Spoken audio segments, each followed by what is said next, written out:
जर हा माझ्या आयुष्याचा असा टप्पा जर नसता झाला तर मी आतापर्यंत कदाचित जिवंतच नसते. मी स्वतःला हँग करून घेतलं. Sir your name Prem Chopra करून पण त्यांना ते असं लागलं असेल. मी मराठीत तुला सांगू आतापर्यंत मोजून माझ्या बोटांवर मोजून 10 सिनेमे देखील नाही केले. बॉलिवूडमध्ये गेल्यामुळे लोकांना वाटलं अरे पण बॉलिवूडमध्ये किती ऍक्टर्स होते. माझ्याबरोबर रीमा नव्हती का? माझ्यावर तो ठप्पा का लागला हे मला माहिती नाही अजून. चालेल, you remember we were in college. तुम्हाला म्हणजे मोठ्याने बोलू नको. मी मदरचेच रोल्स केले ना. पहिल्या मी लहान मुलांच्या मदर्सचे रोल केले, नंतर मग मोठ्या मोठ्या घोड्याची. रीमाने सुरुवात केली खरी यंग ग्लॅमरस मॉमची. जेव्हा मी काउंटरवर होते तेव्हा मी त्यांना म्हटलं प्लीज 1 मिनिट. तुम्हाला शांत, don't worry, I will stand there. म्हणजे महाभारतच्या आधी माझ्या एकटीच्या 14 ऍड जायच्या. बोलू एक और ले लो, अच्छा हो सकता है तुमसे ये अच्छा नहीं था इतना. तर एवढे मोठे मोठे कलाकार तुम्ही नाही म्हणत 1 मोर, तर मी कसं सांगणार मला 1 मोर पाहिजे म्हणून. This scene people will remember if you do it correctly. Aamir Khan आहे म्हणून सगळं अटेन्शन फक्त त्याच्यावर असं नाही. तो बसला होता खात छान चांगलं चाटून बसून सगळे तिघांनी ते कालवण भात छान खाल्ला. मला तो रणबीर कपूर आहे हे नंतर कळलं. जी लोक तुम्ही शरीर सोडून गेले त्यांच्याशी संपर्क साधणं. कधी कधी मला परफ्यूमचाच वास येतो. असे अनेक अनुभव आले.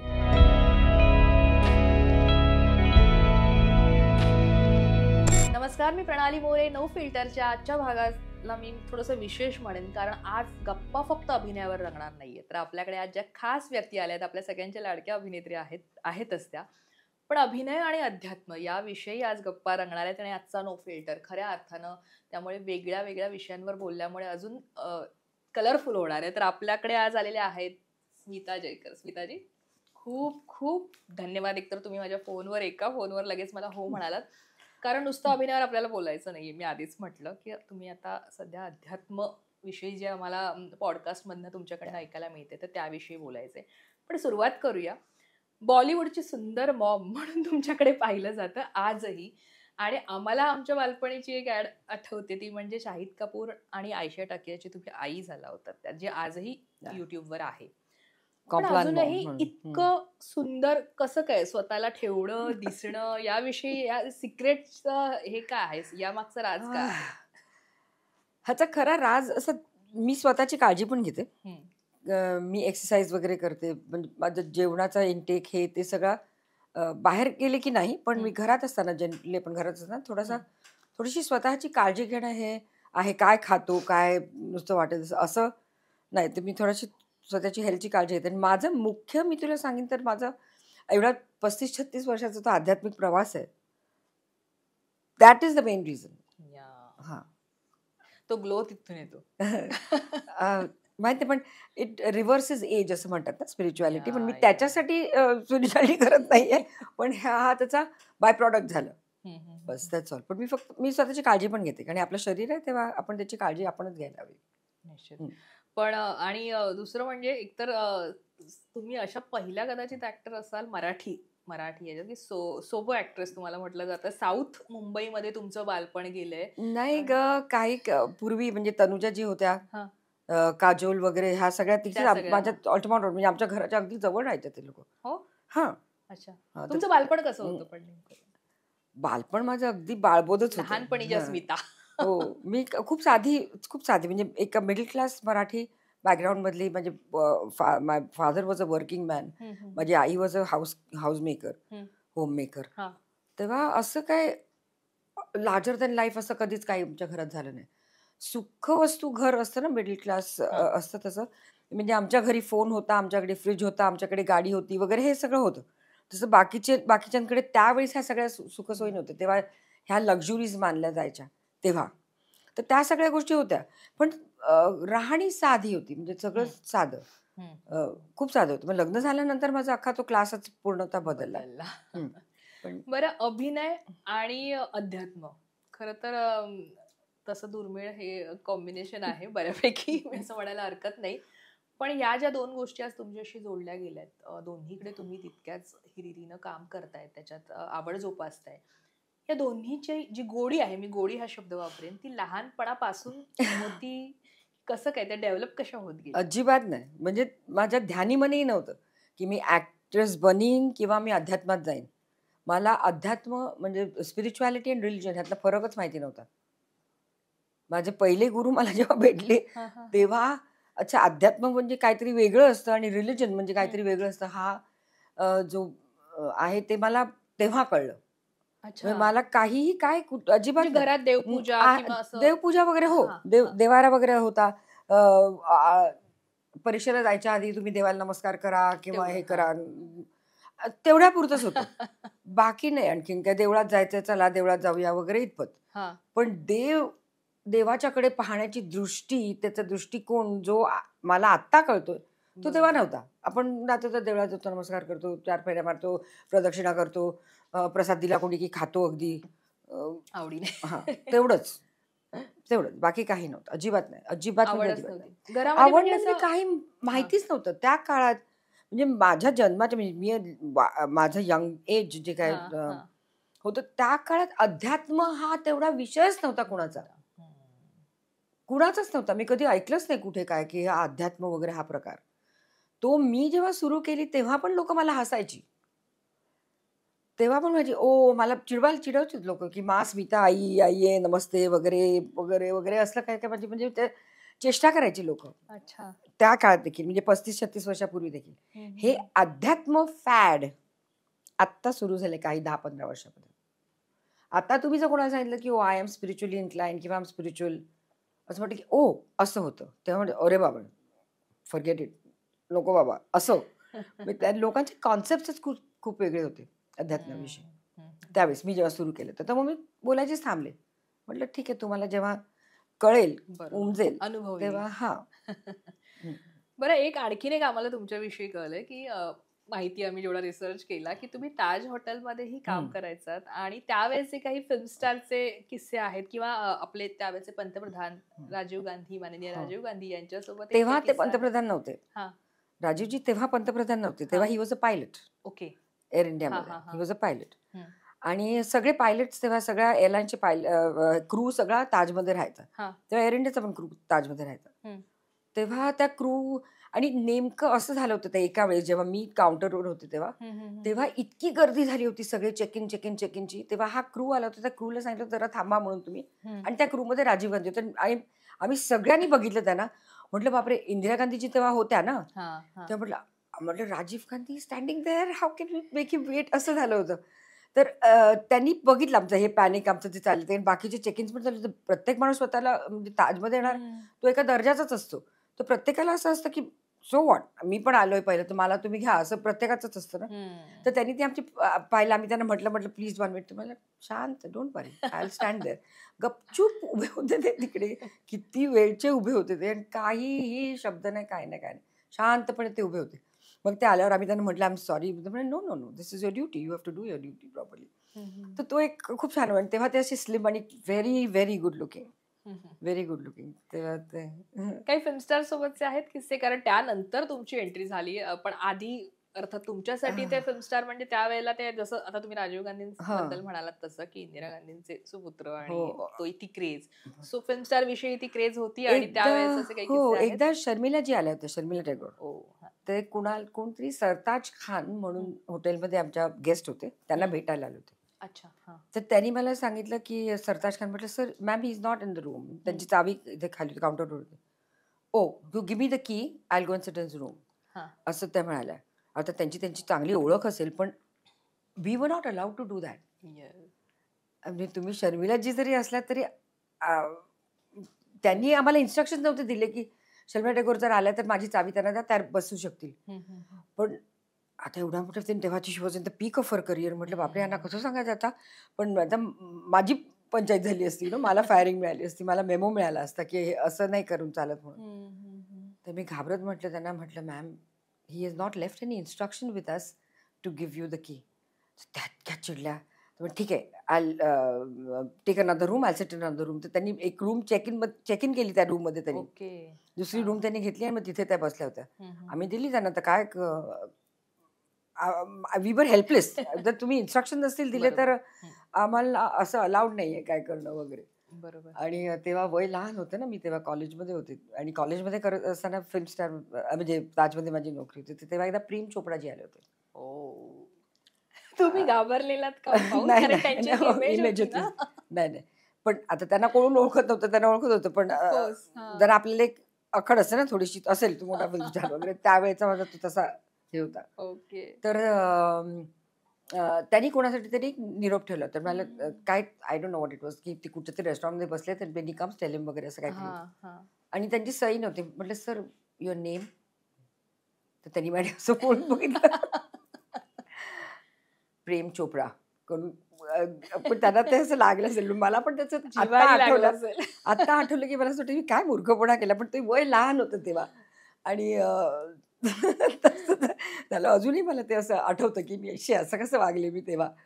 कधी ते सांगण्याचं असं हे आलंय मी नाही, मला असं ते भेटलोय आणि सांगितलंय सर मी मला जर भेटले तर मी त्यांना नक्की सांगेन की म्हटलं सॉरी, म्हटलं त्यावेळेस behaved in such a fashion. But मी खूप लहान होते तेव्हा, म्हणजे 17-18 वर्षाचीच असेल मी तेव्हा. हां, मी कॉलेजमध्ये होते ना. कॉलेजमध्ये अर्धा दिवस कॉलेजमध्ये आणि अर्धा दिवस ताजमध्ये मी. एनिवे. बरं, अनेकांना फिल्म इंडस्ट्रीमध्ये येणं अर्थातच ते स्ट्रगल असतं, बऱ्याच जणांच्या वाट्याला येतं. तुमच्यासाठी ती एंट्री किती सोपी होती आणि किती कठीण होती? अगदी सहजच झालं ते. मला माहिती पण नव्हतं स्ट्रगल करावं लागतं ते. मी पण कसं काय, म्हणजे काय? जसं होत गेलं तसं. ते मी एकदा दूरदर्शनचा एक कार्यक्रम होता. तेव्हा सुधीर पाठणकर होते दूरदर्शनमध्ये, आणि ते कायदेविषयक सल्ला वगैरे असे कार्यक्रम करायचे. तर त्यांनी मला एका प्रोग्रामसाठी घेतलं होतं. त्यांना एक लॉयरच हवी होती. तर तेव्हा सगळे जजेस आणि बॅरिस्टर बाबासाहेब भोसले वगैरे हे सगळे जण होते. तर त्यांच्यासाठी मला ती कॉम्पेअर हवी होती. तर मला त्यांनी ॲज अ कॉम्पेअर घेतलं होतं. तर मी तो केला होता प्रोग्राम, आणि तो खूप लोकांना आवडला होता. आणि तेव्हा ना, आज कसे प्रत्येक तासाला नवीन ऍक्टर आणि ऍक्ट्रेस जन्माला येतात, तसं तेव्हा नव्हतं. तर एक माझा चेहरा बघितल्यावर सगळेजण मग ते अरे हिला ह्याच्यात घ्यायच्या. केवढ्या ऍड्स केल्या असतील तुला कल्पना नाही. म्हणजे महाभारतच्या आधी माझ्या एकटीच्या 14 ऍड जायच्या वेगवेगळ्या प्रॉडक्टच्या. म्हणजे महाभारत सुरू असताना? हो. अच्छा. महाभारतला ऍड्स खूप यायच्या ना, मध्ये पण यायच्या ऍड्स, सुरुवातीला पण यायच्या 14 ऍड्स. बाप रे. हा, तर ते आपोआप होत गेलं. कारण नवीन एखादा चेहरा बघितला की त्या चेहऱ्याला पकडा. मग ऍड्स मधनं मग सिरियल्स मध्ये मला एक जॉब मिळाले, रोल्स मिळायला लागले. सिंगल तेव्हा 13 एपिसोड एक असायचे जास्त. तर सिंगल सिंपल एपिसोड एक किंवा 13 एपिसोडचं आव्हान वगैरे ती तेव्हाची ती सिरियल. तर तसं व्हायला लागलं. आणि मग हळूहळू पडतच गेलं माझ्या पदरी. म्हणजे मला कळलंच नाही हे कसं झालं ते. मी कुठून कुठे, बापरे काय, असंच झालं माझं. मला नाही स्ट्रगल करायला लागला. काय परमेश्वराची कोणतरी आहे वरती, तो माझ्यावर खूप प्रेम करतो. आणि एक महत्वाचं म्हणजे कुतूहलाचा विषय आहे. आपण लग्नानंतर आता आम्ही असं विचार करायचो की आता आपलं करिअर संपलं, आता नाही जमणार आपल्याला एवढं ट्रॅव्हल, मग मुलं झाल्यावर मुलांचं सगळं करून ऑफिस एवढे तास, आणि आपलं जे फील्ड आहे ते आणखीन. तुम्ही लग्नानंतर, मुलं झाल्यानंतर आय थिंक या क्षेत्रात येण्याचा निर्णय घेतलाय. म्हणजे आणि ते असं क्षेत्र की जिथे मला वाटतं काहीच बॅकग्राऊंड पण नाहीये. हो, नाही, माझी काही नाही. ते तर आणखीनच मला आता ऐकायला आवडेल की हे कसं काय, कारण हे बऱ्याच जणांसाठी उत्तर असेल आमच्यासारख्या. नाही, माझी मुलं शाळेत जायला लागली. माझं लग्न लवकर झालंय, त्याचा तो एक ऍडव्हान्टेज होता. तेव्हा मुलं पटापट झाली. एका वर्षाचं 1.25 वर्षाचं अंतर आहे दोघांमध्ये. मुलं लवकर झाली. आणि मुलं शाळेत जायला लागली. 9 to 5, 9 to 4 शाळेत जायला लागली. तेव्हा माझं ह्याच्यात पदार्पण झालं. म्हणजे मी तेव्हा 25-26 वर्षाची असेल. तरी लहानच होते ना. पण हो. तर मुलं शाळेत बिळेत जायला लागल्यानंतर मग मी ह्या फील्डमध्ये वळले. अशीच सहज असंच ट्राय करूया, कॉम्पेअर म्हणून ट्राय करूया, हे करूया वगैरे असं करत करत. आणि माझी मेनली मला सपोर्ट होता, आमची जॉईंट फॅमिली होती त्याचा. आज आपण बोलतो नाही, न्यूक्लिअर फॅमिली. नाही, माझ्या सुना अगदी नेहमी सांगतात, मला नेहमी सांगतात. म्हणजे माझी एक नात आहे ना छोटी, तर तिची आई सौंदर्या, ती मला नेहमी सांगते की तुम्ही जर नसाल, कारण तिची आई अंधेरीला राहते, तर तिची आणि माझी, पण अंधेरीवरनं माझं घर जास्त जवळ आहे तिच्या घरापेक्षा, तेव्हा हे जास्त सोयीस्कर पडतं. बरोबर. तर जॉईंट फॅमिली आहे, म्हणजे आम्ही आहोत, ते आमच्या बरोबर राहत नाहीत पण जवळ आहे आहोत आम्ही, म्हणून तुम्ही तुमची कामं करू शकता. तसंच माझ्या बाबतीत झालं. ही लोक होती अख्खी एवढी मोठी जॉईंट फॅमिली, सासू सासरे, जाऊ वगैरे, तिच्या मुली वगैरे, तर ही एवढी मोठी जॉईंट फॅमिली होती, तर मुलांकडे लक्ष कोण देणार हा प्रकार नव्हता तेवढा. ती भीती नव्हती आपल्या मनात हा, की मी बाहेर आणि पडल्यावर मागे कोण हा, पाहणार. आणि मुलगे होते, तो एक आणखीन ऍडव्हान्टेज होता. हा. मुलगी असती तर कदाचित थोडस काळजी घ्यायला लागली असती. आईला आणखी म्हणजे थोडी भीती वाटते. हा, पण मुलगे होते त्यामुळे तो एक आणखीन ऍडव्हान्टेज होता. तर मी सांगते ना, वरती कोणीतरी माझं इतकं व्यवस्थित माझी अख्खी डेस्टिनी लिहिलेली आहे. आणि त्यालाच जोडून असा एक प्रश्न की हम्म. अभिनयाचं आता आपण स्कूल्स आहेत, प्रॉपर प्रशिक्षण घेतलं जातं किंवा कोणाला तरी कोणाकडे तरी खास शिकण्यासाठी सुद्धा जातात मोठ्या मोठ्या ओळखी असल्यावर. पण तुमच्या बाबतीत असं आहे की अभिनयाचं कोणतंही प्रशिक्षण घेतलेलं नाही, कोणी नाहीये. आमच्या घरात पण नाही. आणि कोणी बरं, त्या ऍड पासून मी आतापर्यंत म्हणते पडद्यावर बघून हे कुठेच जाणवत नाहीये. कारण काय म्हणजे ही जादू कुठली? रामनाडे परमेश्वर जाणू. मला नाही माहिती खरंच, पण ते होता होता होत गेलं. तेव्हा ना व्हिडिओ असायचे. अच्छा. म्हणजे तुम्ही हे केलं की तुम्ही तुमचा शॉट बघू शकता वगैरे असं ओके. असायचं. ते असायचं ना ते. तर माझा मी प्रत्येक वेळेस मी शॉट बघायची, मला तो कधीच आवडला नाही. आणि मी तिकडे ना मॉनिटरच्या इकडे बसून राहायची की समोर दुसरा जेव्हा ऍक्टिंग करतो तेव्हा म्हणजे काय काय खूप मोठ्या मोठ्या कलाकारांबरोबर टेलिव्हिजनमध्ये पण वगैरे. तर मग मी तिथे बसून राहायची आणि हे लोक काय करतात, कसं करतात हे मी बघत बसायचे. म्हणजे मी काय करायला हवं आणि काय करायला नको हे मला त्याच्यावरनं साधारण कळत गेलं. पुन्हा लँग्वेज, मराठी भाषा असो किंवा हिंदी असो, ती माझं लँग्वेजच्या बाबतीत खूप मी पर्टिक्युलर आहे. म्हणजे तुम्ही जर इंग्लिशमध्ये काम करत असाल तर तुमचे प्रोनाऊन्सिएशन तुमचे सगळं बरोबर करेक्टच यायला हवं. मराठी बोलत असणार तर ते तुमचं बरोबर मराठी बरोबरच यायला हवं. किंवा हिंदी बोलत असाल की ती लँग्वेज इज व्हेरी इम्पॉर्टंट. बरोबर. चुकीची नाही भाषा बोलू शकत आपण. बरोबर. तर ते मी हिंदी सिनेमे, दिलीप साहेबांचे सिनेमे आणि बच्चन साहेबांचे सिनेमे नुसते ऑडिओ ऐकायची. नुसते ऑडिओ ऐकायची, मी फिल्म नाही बघायची. कारण ह्यांचं म्हटलं ह्यांचं हिंदी का चांगलं आहे आणि बाकीचे लोक का त्यांचं हिंदीमध्ये ते एस्पेशली महाराष्ट्रांचं काय काय चुकतं काय. आणि नशिबाने माझ्या सुरुवातीच्या करिअरला माझी एक मैत्रीण, मी मृगनयनी केलं होतं, अमोल पालेकरने डिरेक्ट केलं होतं ते मृगनयनी. तर तेव्हा माझी खास, आत्ताही ती माझी खूप खास मैत्रीण आहे, रेखा सहाय म्हणून. तर ती होती आमच्या त्या राण्यांमधली एक राणी ती होती. हो, अर्चना, मी आणि रेखा. तर तिची माझी भेट तेव्हा पहिली झाली होती. तर ती मला खूप करेक्ट करायची. आणि मी हरीश भीमाणी बरोबर एक पूर्वी आफ्टरनून ट्रान्समिशन जायचे बघ दूरदर्शन, शांती बिंती टाईप. तेव्हा मी हरीश भीमाणी बरोबर एक सिरियल केली होती, ज्याच्यात त्यांनी डिरेक्शन केलं होतं, त्यांनी लिहिलं होतं आणि ते ऍक्ट पण करत होते. त्यांची जी बायको आहे रेखा भीमाणी, ती मला सांगायची की का आपण त्या मराठी बोलतात. तर त्यांनी मला सांगायचे का आपली मराठी लोक पकडली जातात आणि कुठे पकडली जातात. हे तुम्ही कितीही चांगलं बोललं तरी एक शब्द चुकीचा बोलला की काहीतरी अनुस्वार किंवा काहीतरी बोलला. साधा एक एक्झाम्पल तुला सांगते, मैं गाव जा रही हूँ, हे करेक्ट आहे की बरोबर आहे की चुकीचं आहे? चुकीचं आहे का? गाव. हा, करेक्ट. माझी टीम म्हणेल या असं हिंदी चुकीचं बोलतो, पण आता यांना चूक पकडता आली. गाव तर पाव, मैं पाव पडती हूँ. पाव म्हणजे वडापाव नाही आहे का तो? पाव. तर हे जे बाकीचं वाक्य ते बरोबर बोलतील, पण हा एखादा शब्द कुठेतरी ते गडबड करतात. बरोबर. म्हणजे आपल्याला आता बऱ्याच आपल्याला गोष्टी याच्यात किती शिकण्यासारख्या असतात, छोट्या छोट्या ज्या तुम्ही केलात की जे खरं तर गरज आहे. आणि मला कुठे ह्या दोघी जणी गायडन्सला पण होत्या वेळोवेळी. बरोबर. तेव्हा जेव्हा आपल्याला कोणीतरी सांगतं ना, बरोबर, की मग आपण ते अवेअरनेसनी आपण बघतो की नाही, आपण असं नाही बोलायला पाहिजे, हे चुकतंय, हे चुकतंय. असं करत करत मग माझा उर्दू मी चांगलं बोलते. उर्दू मग तो नुक्ता आणि हे ते सगळं ते तर आणखीनच बाबा. तुला एक एक्झाम्पल सांगते, एक वर्ड म्हणजे मला फारुखजींनी सांगितलं होता हा वर्ड, हा शब्द सागर.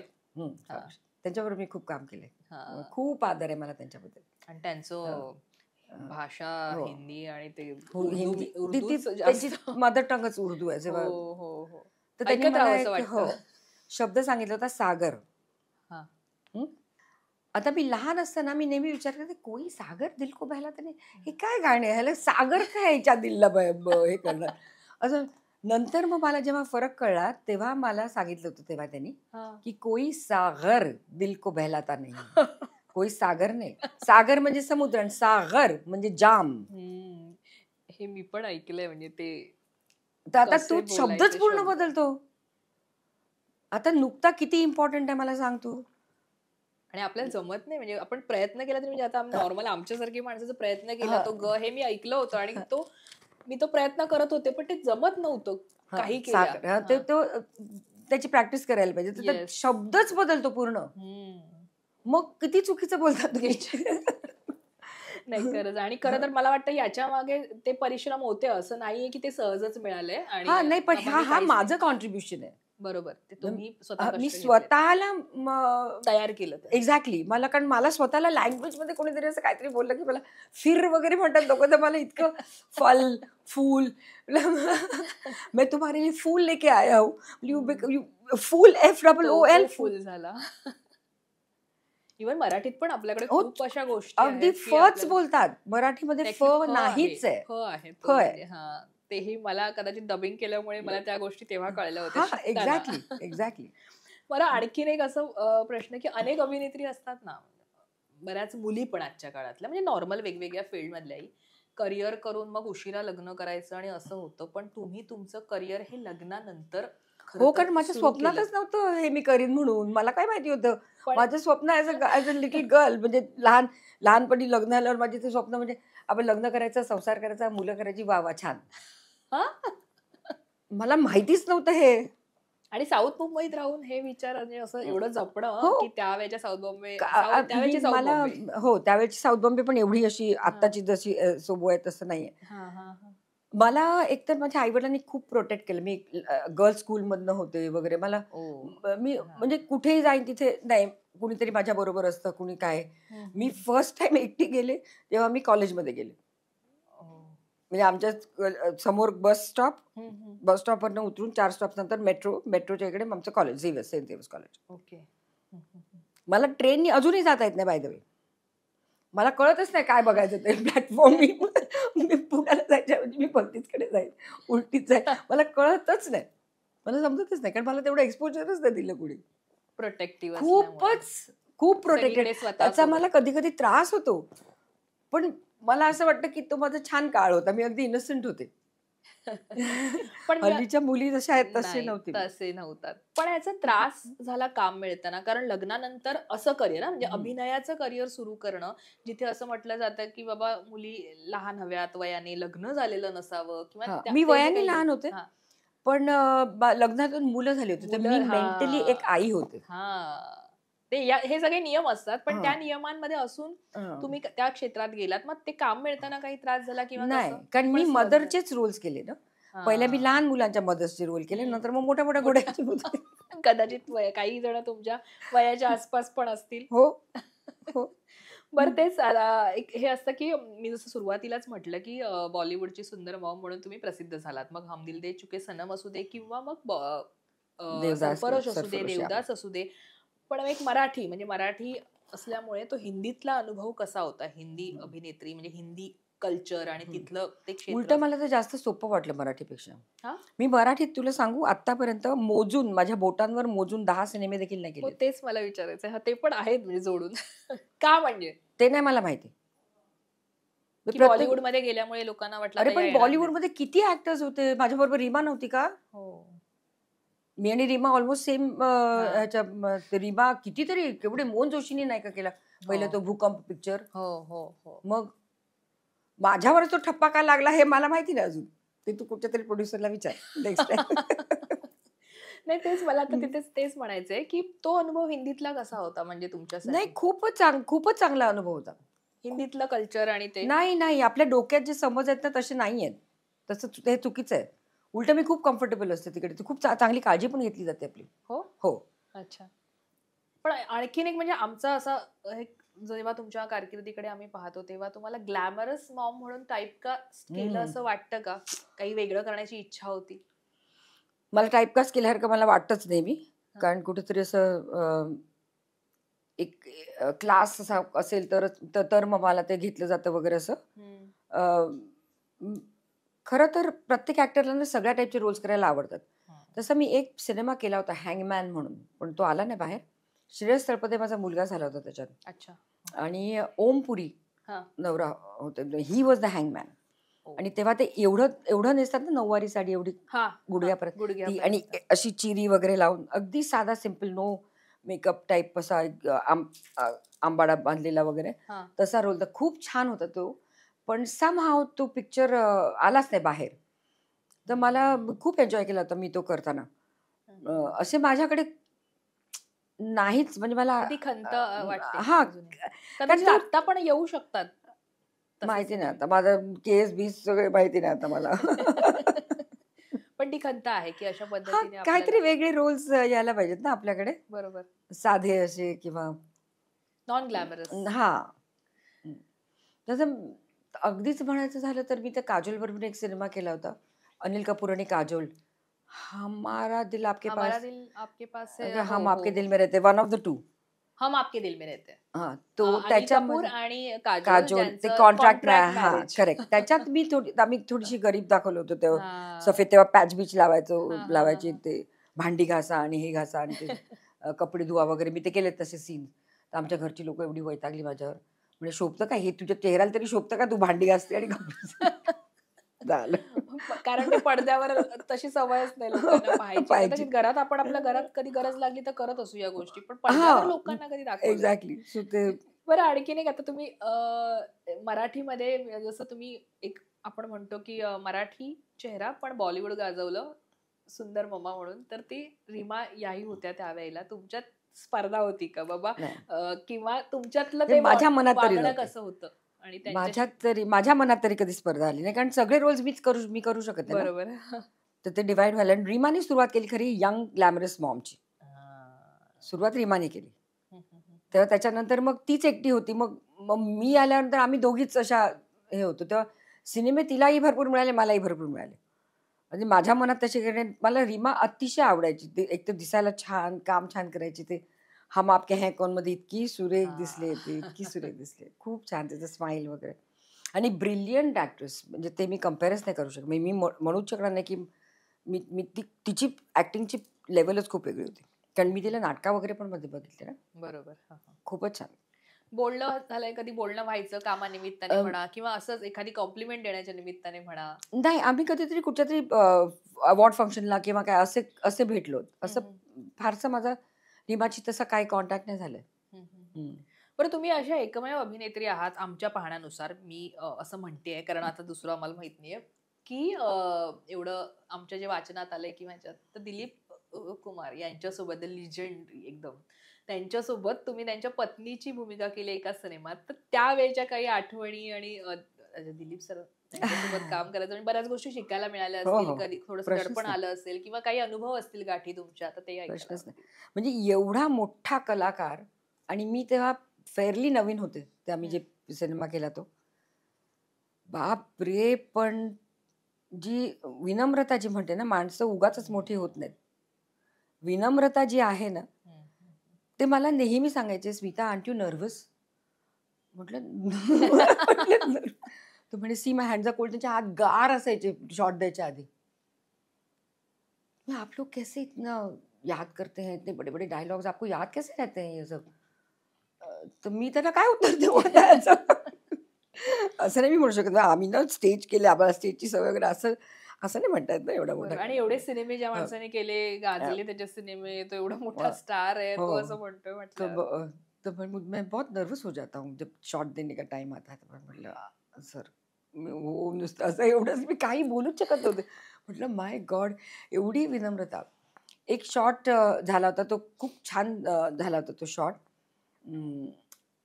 क्लायमॅक्स होता पिक्चरचा. तेव्हा डान्सर्स आणि ज्युनियर आर्टिस्ट आणि सगळे कलाकार वगैरे क्लायमॅक्सला सगळेजण लागतात ना, अख्खी दुनिया. तेव्हा माझा असा शॉट होता की मुकुलदेव होता. तर एवढा मोठा सर्कल फॉर्म केला होता, आणि त्याच्यानंतर गाणं संपल्यानंतर मी त्या मुकुलला काय काय काय काय काय काय काय बोलते, या इकडनं त्या तिकडे तो मुकुल असतो, तर तिथपर्यंत तो डायलॉग बरोबर बोलणं, तिथपर्यंत जाणं, आणि त्याला 1-2 मुस्कळात मारलं, असं काहीतरी तो सीन होता. तर तो डान्सचा जो लास्ट पार्ट झाला, संपला, म्युझिक संपलं, माझा डायलॉग सुरू झाला, मी तो बोलले व्यवस्थित, त्याला दिली ठाणगण, आणि 2 मिनिटं सायलन्स होता, आणि मग टाळ्या वगैरे वाजवायला सुरले. म्हटलं काय झालं, टाळ्या का वाजवताय ते लोक? तर तो शॉट ओके झाला होता. आणि तो लांब मोठा शॉट होता तो ओके झाला होता. आणि मग तो शॉट झाल्यानंतर दिलीप साहेबांनी मला त्यांच्या रूममध्ये बोलवलं. तर म्हटलं स्मिता बहुत बढ़िया शॉट दिया तुमने. तर त्यांनी मला ड्रायफ्रुट्स दिले आणि तुम्हाला ये ले लो. तर मी ते कधीच विसरणार नाही त्या गोष्टी की आता काही बढिया बढिया माझ्या दृष्टीने असं काही नव्हतं व्हेरी ऑनेस्टली. अर्ध्या एवढे 4, 5, 8 लाईन्स 10 लाईन्सचा डायलॉग होता. मला सकाळपासून डायलॉग दिला होता, मॅम ये आपका लंबा डायलॉग है, ये आपका लंबा म्हणजे मला लंबा माझ्या हिशोबाने म्हणजे 2 पानं वगैरे जे असतील तर लंबा. हा म्हटलं ठीक आहे करून घे. असं म्हणजे ही एवढी आता मी इतकी नवीन होते. दिलीप साहेबांसारख्या माणसांनी मला असं बोलणं म्हणजे माझ्यासाठी ते बापरे, मी ते आयुष्यात हा प्रसंग विसरणार नाही कधी. तसं रेखा पण होती त्या पिक्चर. एक काहीतरी सिक्वेन्स होता असाच काहीतरी डायलॉग काहीतरी डान्स आणि काहीतरी. तर मला डान्स अजिबात करता येत नाही. तर रेखा मला शिकवत होती ते कसा डान्स करायचा, कसं डिपिंग आणि हे करायचं वगैरे. तर तो शॉट झाल्यानंतर मला म्हणते की उनको बोलो एक और ले लो, अच्छा हो सकता है तुमसे, ये अच्छा नहीं था इतना. म्हटलं मैं कैसे बोलू, एवढे मोठे मोठे कलाकार तुम्ही नाही म्हणत वन मोर, तर मी कसं सांगणार मला वन मोर पाहिजे म्हणून. तर म्हटलं नाही मॅम मैं नहीं बोल सकती उनको. तर काहीतरी तिकडे कॅमेरामध्ये काहीतरी ग्लिच झालं आणि ते म्हणाले वन मोर. तर म्हटले हा ना, अभी ये ऐसे बोलो, अभी ये ऐसे करो. म्हणजे ते लोक असं नाही करणे देना उसको, मुझे क्या है, बरोबर. मैं रेखा हूँ, मैं दिलीप साहब हूँ, जो भी, मैं क्यों बताऊँ इसको, ये तो अभी अभी आई हुई छोकरी आहे. अशी नाही ॲटिट्यूड. ही ॲटिट्यूड मला मराठीमध्ये नाही दिसत. तो फरक मला खूप जाणवला ह्याच्यात. नंतर तिने काय केलं रेखाजीने, तेव्हा मोबाईल फोन्स नव्हते. तर तिने प्रोड्युसर उमेश मेहरा प्रोड्युसर होते, तर त्यांच्याकडनं माझा नंबर घेतला, लँडलाईन नंबर, आणि मला लँडलाईनवर फोन केला. मी उचलला फोन. हॅलो, हा मैं रेखा बोल रही हूँ. म्हटलं कौन रेखा, मला काय माहिती ही बोलणार माझ्याशी. म्हणजे आपण इमॅजिन केलं नसेल किंवा रेखाचा रेखा, मैं रेखा बोल रही हूँ. मी अशी टाणकन माय गॉड म्हटलं येस मॅम. तर ती म्हणाली मैंने अभी वो पहली फर्स्ट कट देखा, तुमने बहुत बढ़िया किया है, ये मुझे कहना था तुमको, इसके लिए मैंने तुमको फोन करके बोला. माय गॉड, वाव. असं काही ग्रेट नव्हतं केलं, पण त्यांचं ती ॲटिट्यूड. बरोबर. मी काय असे काही दिवे लावलेले नाहीत व्हेरी ऑनेस्टली. तो पिक्चर बघतो म्हणजे तुला कळेल. पण केला. ही ॲटिट्यूड जी आहे ना, ही ह्या लोकांना मोठं बनवते. आणि मला ह्या गोष्टी शिकायला मिळाल्या. म्हटलं आता ह्या पुढे कधी कोणी कुठचाही कलाकार त्यांनी जर चांगलं परफॉर्मन्स दिला, तो शॉट चांगला दिला, की खूप छान दिसायला असेल, तर मी तिथल्या तिथे त्याला कॉम्प्लिमेंट देईन की खूप छान, खूप गोड दिसते, खूप हे दिसते, किंवा खूप छान दिला शॉट. इमिडिएटली मी कॉम्प्लिमेंट देते. बरोबर. मी खरोखर मला ती विनम्रता प्रत्येक माणसाला असायलाच हवी. प्रत्येक ह्युमन बिईंग असायलाच हवी. कलाकारांत तर नक्कीच असायला हवी. निश्चित. आणि हे तर झालं लिजंड बद्दल बोललो आपण, पण तुम्ही आत्ताचे जे सुपरस्टार्स आहेत बॉलिवूड मधले, म्हणजे शाहरुख खान असेल, आमिर खान असेल, रणबीर कपूर असेल, किंवा ऐश्वर्या राय बच्चन, तर या सगळ्यांच्या मम्मीज तुम्ही बनल्या. त्यामुळे माधुरी दीक्षितची पण. माधुरी दीक्षित. त्यामुळे या सगळ्यांना तुम्ही जवळून एक माणूस म्हणून पण, जसे आता हे अनुभव तुमच्या गाठी आहेत यांचे, तर हे पण तुम्हाला माणूस म्हणून कळले असतील, तर मला त्यांच्याविषयी सगळी जण खूप चांगली आहेत, सगळे डाऊन टू अर्थ आहेत. एक मला शाहरुख विषयी पहिलं सांगा. अतिशय कुठेही बसेल तो, कुठेही त्याचा एक सिगरेट आणि चहा त्याच्या बरोबर असला की ही इज फाईन. तर अतिशय he is a very very simple person. सगळेजण खूप सिम्पल आहेत व्हेरी ऑनेस्टली. कुणाच्याकडेच अशी ॲटिट्यूड नाही, आणि असं कधी कोण कोणाशी असं वागत पण नाही अजिबात, कोणीच नाही. आमिर पण.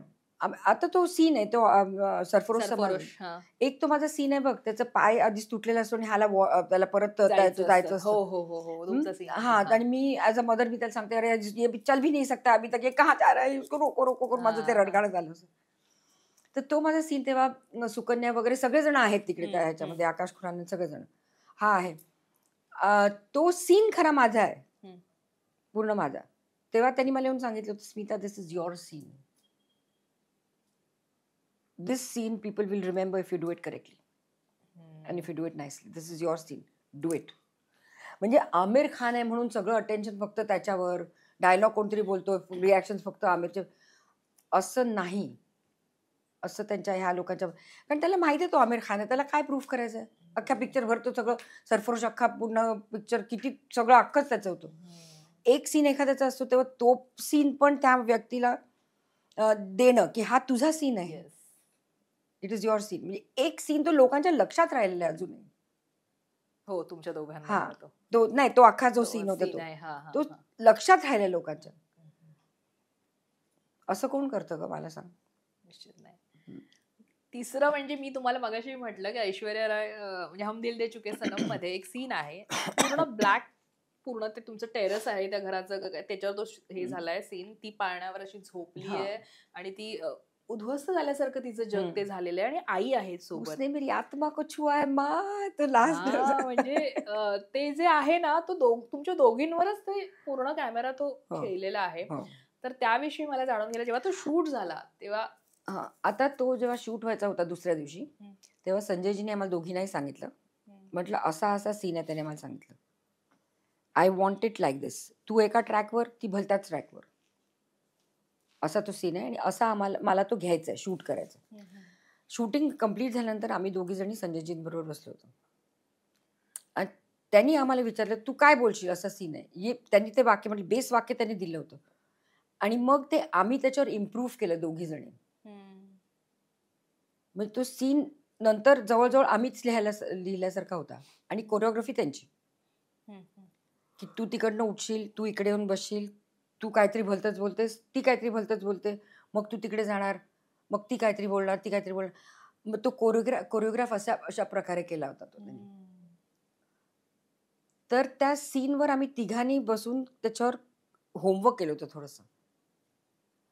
त्यामुळे मग तो सीन जेव्हा आपण शूट करतो तेव्हा पूर्णतः आपण त्या सीनमध्ये असतो, पूर्णतः, की तुम्हाला माहिती आहे हे काय चाललंय आणि काय होतं. ते डोळ्यांच्या मुवमेंट्स, हे ते सगळं त्यांनी इतकं छान टिपलं होतं. This is a art of a director. डिरेक्टरला माहिती असतं की हिच्याकडनं काय टिपायचं आणि तिच्याकडनं काय टिपायचं. तो खरा डिरेक्टर, की तुमच्याकडनं काढून घेणं आणि ते पोर्ट्रे करणं कॅमेरावर. म्हणून तो सीन तेवढा छान झाला. त्याच सिनेमामध्ये आपले विक्रम काका होते आणि आज ते आपल्यात नाही आहेत, पण तुमच्या दोघांचे सीन आणि मला वाटतं अर्थात एकतर मराठी म्हणून ते बॉन्डिंग असणारच, आपलीच आहे आणि आपलेच आहेत असं ते असणारच, पण ते मला आठवणी त्यावेळेच्या ऐकायला आवडतील. मी विक्रमजींबरोबर बरंच काम केलंय. हो, त्याच्या आधी, हम दिल दे चुके सनमच्या आधी खूप कामं केलेत. माझं पहिलं काम त्यांच्याबरोबर म्हणजे प्रदीप कबरे, मी, विक्रमजी आणि स्मिता तळवळकर, जोडी तुझी माझी, मला वाटतं मराठी सिरियल केली होती आम्ही.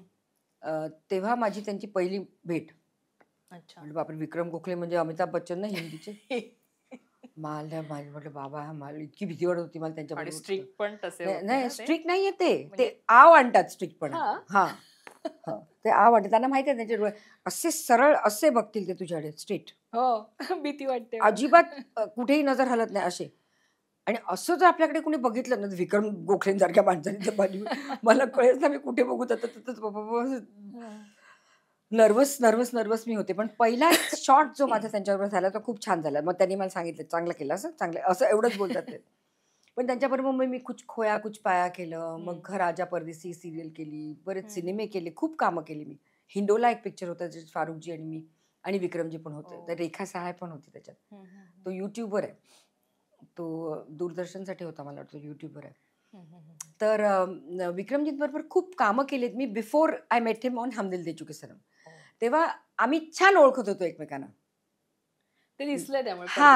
हा, ती केमिस्ट्री आमची खूप छान हे झाली विक्रमजी आणि माझी. दुसरं सलमान सोबतही तुमचे सीन होते, काही सीन आहेत की आपल्या गर्लफ्रेंडची आई, त्यामुळे तो सलमान कसा आहे, सेटवर कसा असतो? सलमान खूप सेन्सिटिव्ह आहे. एकदा काहीतरी एका मुलीला, ऍक्ट्रेसच होती पण ती नवीन होती, तिला काहीतरी डान्स, तिचं काहीतरी स्टेप चुकली का काहीतरी असं झालं, तिला त्या कोरिओग्राफरनी खूप सगळ्यांच्या समोर, सगळेजण होते, सगळ्यांच्या समोर खूप काहीतरी बोलली ती तिला. आणि म्हटलं बापरे, असं कोणाच्या समोर असं बोलणं असं हे वाटतं ना. तर ती मुलगी रडायला लागली. आमचं सगळ्यांचं लक्ष गेलं तिच्याकडे. ती रडायला लागली. सीन कट झाल्यानंतर मी धावत धावत तिच्याकडे गेले. म्हटलं it's okay, this happens to everybody goes through this. तर सलमान पण पटकन तिच्याकडे येत होता. पण त्यांनी मला बघितलं तर मला ओके, म्हणजे तो पण तिला हां म्हणजे तो देखील तिला हे करायला गेला, समजूत घालायला गेला त्यावेळेस सलमान. आणि त्याच्यात माझा तो पहिला सीन, माझं इंट्रोडक्शन आहे त्या सीनला, तो माझा पहिल्या दिवशीच मी तो शूट केला होता सेटवर. पहिलाच सीन आणि पहिल्या दिवशी मी तो पहिलाच दिवस होता माझा सेटवर. तो सलमान मला बघतो आणि म्हणतो आप बहुत खूबसूरत है, you are a very beautiful, असं काहीतरी तो म्हणतो. तर मी म्हटलं असं कसं, मी म्हटलं असं म्हटलं मला एकदम असं म्हटलं. आणि त्याच्यावर माझं उत्तर आहे, हा मेरे पती भी यही कहते हैं. म्हणजे आपण असं कोणी आपल्याला कॉम्प्लिमेंट दिली की आपण म्हटलं हा थँक्यू सो मच वगैरे असं आपण म्हणतो ना. म्हणजे नाही, you say this line only. आता पहिलाच दिवस संजय बन्साली बरोबर मी वाद कुठे घालणार. म्हटलं बापरे, ते हे सांगतात तसंच करूया आपण, आता जे होईल ते, जे लोक काय विचार करतील लांबदडे. तर त्यांनी म्हटलं your a very beautiful lady. काय इंग्लिशमध्ये का हिंदीमध्ये काहीतरी ते म्हणाले मला. तर मी त्यांनी म्हटलं हा मेरे पती भी यही कहते हैं. तो पण असं, त्याचं पण असं एक्सप्रेशन, अरे अशी कशी ही बाई बोलते की थँक्यू बट इट्स ओके वगैरे आपण असं म्हणलं. हा मुझे पता है असं काहीतरी मी म्हणते त्याला. मुझे पता है, त्याचं ते एक्सप्रेशन असतं, मेरे पती भी यही कहते हैं. फार छान होतं, गोड होता तो सीन. तो खूप लोकांना आवडला तो सीन, कारण अनएक्सपेक्टेड आन्सर होतं. हो नाही. आणि पुढचा आपला ऍक्टर अर्थात रणबीर कपूर. तो कसा आहे? कारण कपूर खानदानचं एक हे असतं. नाही, अजिबात नाही. कपूर्स अजिबात नाही, मुळीच नाही. खरं तो माझ्या धाकट्या मुलाचा चांगला एक, म्हणजे त्यांची ओळख आहे त्याची आणि अर्चितची. तर तो मला भेटला तेव्हा म्हणाला, ma'am I know your son वगैरे वगैरे. म्हटलं हा Ajay, I know he knows you वगैरे असं. पण अगदी साधा आहे, अगदी व्हेरी सिम्पल. आता तुला एक संजय बन्साली ना, जे हे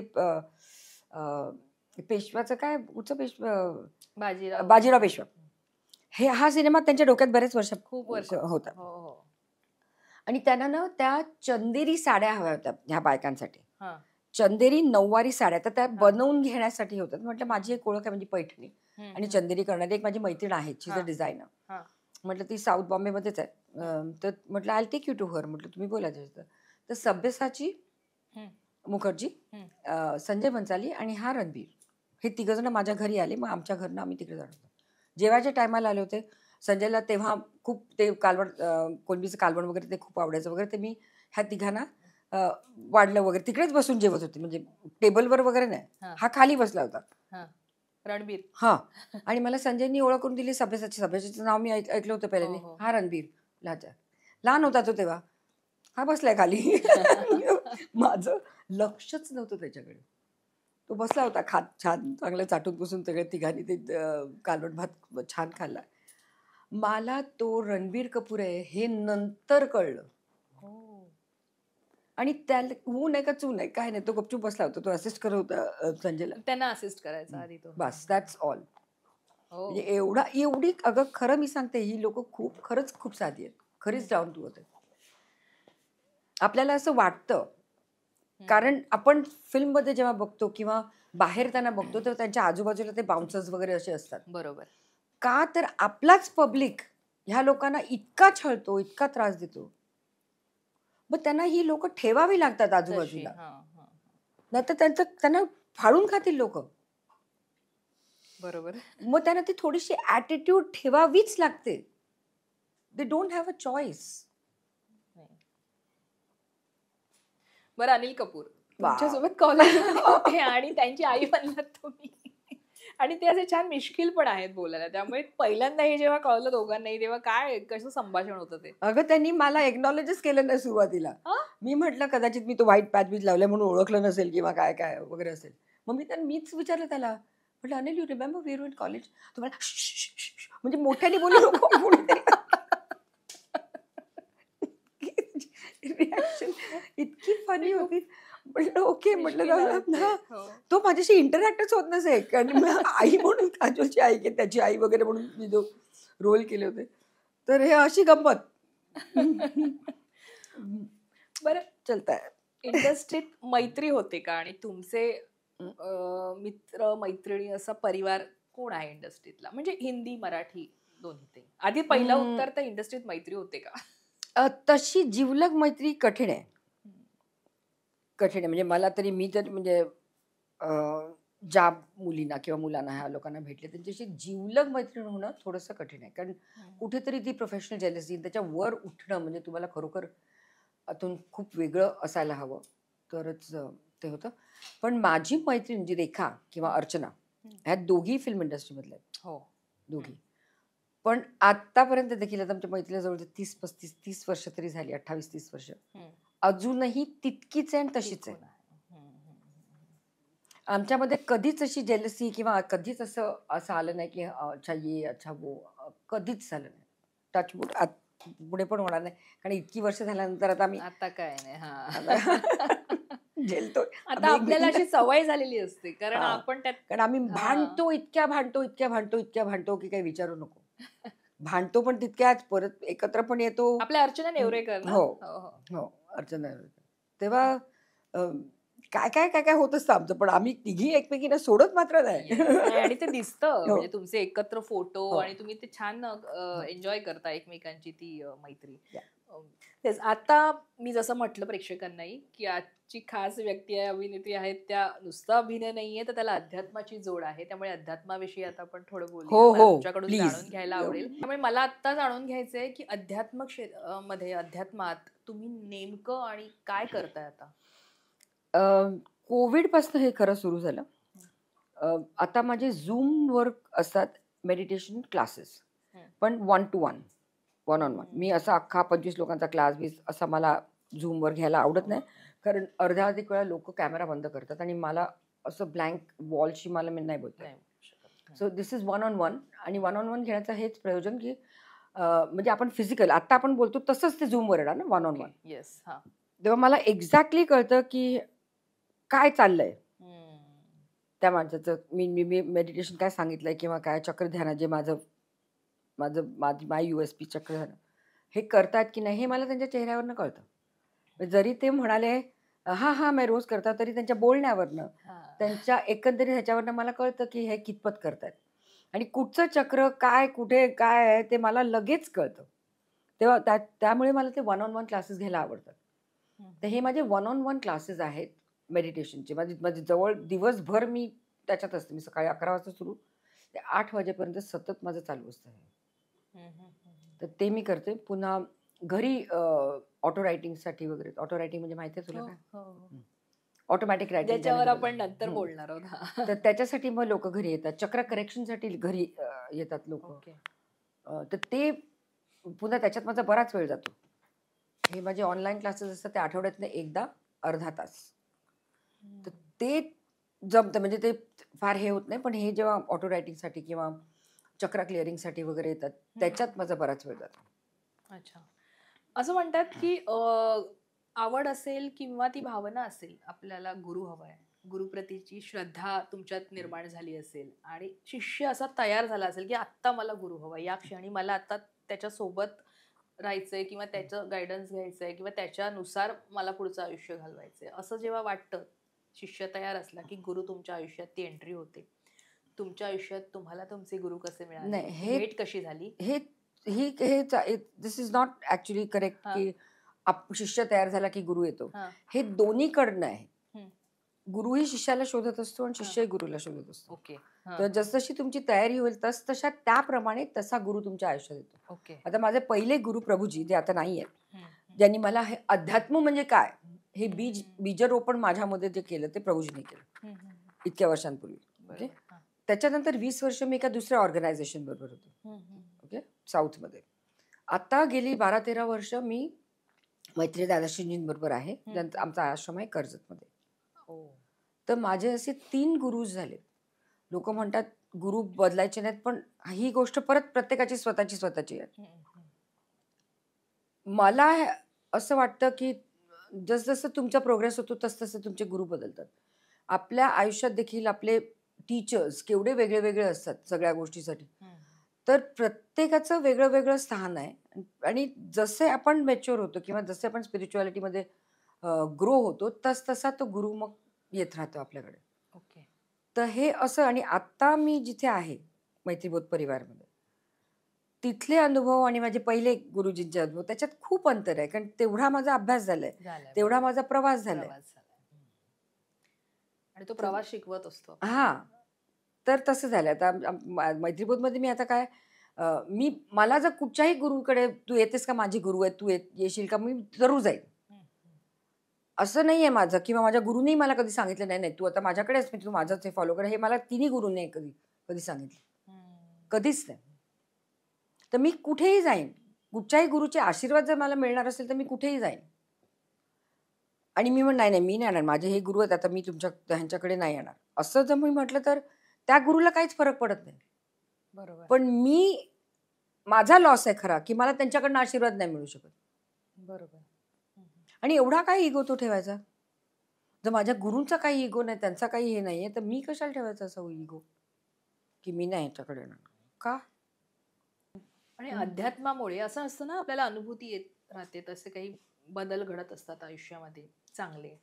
तर मी चमत्कारिक नाही म्हणणार, पण ती अनुभूती, त्या झालेले 100% बदल मला जाणून घ्यायला आवडेल की ते तुमच्या आयुष्यात कसे झाले. अनुभूती मला चिकार झाल्यात, पण मी असं त्या सांगू शकत नाही, त्या बोलणं शक्य नाही. पण माझ्यामध्ये जे ट्रान्सफॉर्मेशन झालंय, जी मी होते आणि जी मी झाली आहे आता, जी मी आहे आता, हा जो प्रवास आहे, हे जे परिवर्तन ज्याला मी म्हणेन,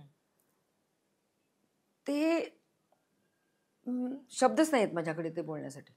मला माहितीच, म्हणजे मी ती पूर्वीची जी होते ती गेलीच कुठेतरी, खतम झाली, संपली.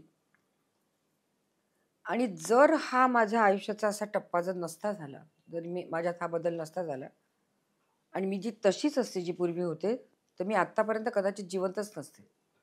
मी स्वतःला हँग करून घेतलं असतं. कारण आपलं मन फालतू कारणांमुळे काही कुठे, आणि त्यातून फिल्म इंडस्ट्रीमध्ये खूप हे चावचाव चावचाव, त्याच्यावर उठणं, ते सगळं एका वेगळ्या दृष्टिकोनातनं पाहणं, हे झालंच नसतं. मग त्या दलदलीमध्ये पडून राहायचं. म्हणून मग फिल्म इंडस्ट्रीमध्येच नाही, पण बाहेर पण सगळीकडे इतके डिप्रेशनचे केसेस, एन्झायटीचे केसेस, सुसाईडचे केसेस वगैरे केवढं चाललंय. कारण झेलूच शकत नाही आपण आयुष्य. मग बरोबर, म्हणजे आयुष्य झेलण्यासाठी तुमच्यात परिवर्तन हवं ना. तुमची दृष्टी बदला की तुमची सृष्टी बदलेल. बरोबर. पण ती दृष्टी बदलण्याचं पाहिजे ना तेवढं. कोण करणार आपल्यासाठी? कोणाचा तरी हात धरायलाच लागतो. बरोबर. त्यामुळे आता कदाचित हा प्रश्न तुम्ही आधी बोललायत, आता थोडंसं एक ओळ जी बोललात की कदाचित मी आज नसते, अध्यात्म तुमच्या आयुष्यात नसतं तर आयुष्य कसं असतं. By God, I can't even imagine. मी तेच सांगते, मी नसतेच कदाचित.